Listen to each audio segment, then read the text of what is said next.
Welcome to the Heroes Initiative powered by IPCA.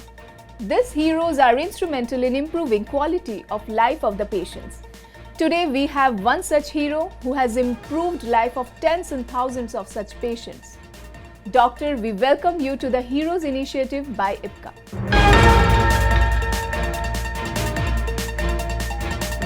Doctor, are glaucoma a silent killer? My first question for you is, what are the early signs for glaucoma and how can it be detected before any significant damage occurs?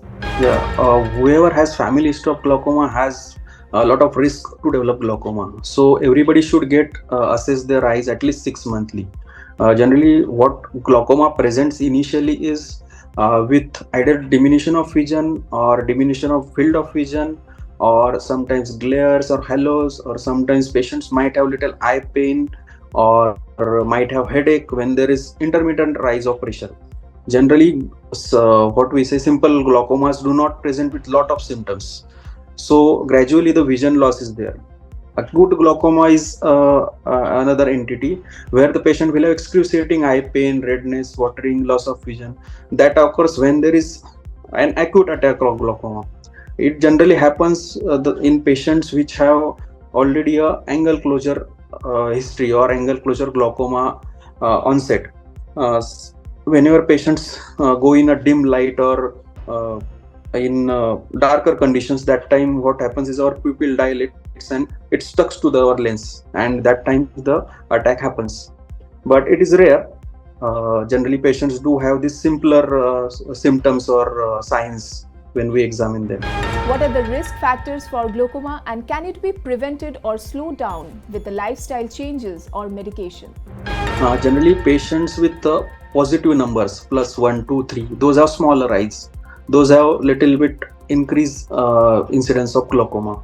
Then second, patients which have family history, those are at greater risk of developing glaucoma. Third ones are patients who already have history of trauma, or patients who have other habits like uh, other smoking or any type of blood loss, or patients who have obstructive sleep apnea can develop more of glaucomatous disc damage. So these issues need to be addressed along with the glaucoma care. Agreed, doctor, what you said. How often should I get my eyes checked for glaucoma, especially if I do have a family history of the conditions, doctor? When patient gets to know that that he needs to get his eyes assessed, then at earliest possible time, people should get their eyes checked. Then the surgeon will assess their intraocular pressure, their vision, their fundus, retina, and all, and then surgeon will advise them if there are any early changes there, whether they need to do any scans like retinal scans or optic nerve head scan, that is called as optical coherence tomography, and based on that they will assess whether there is early damage or not. If there is no damage, then generally we advise patients to follow after 3 or 6 months. Those who have more risk factors, then we advise them to follow up monthly, and we assess their intraocular pressure. If patients are found to be having all those variables in normal range, then we advise them to follow up every 6 monthly.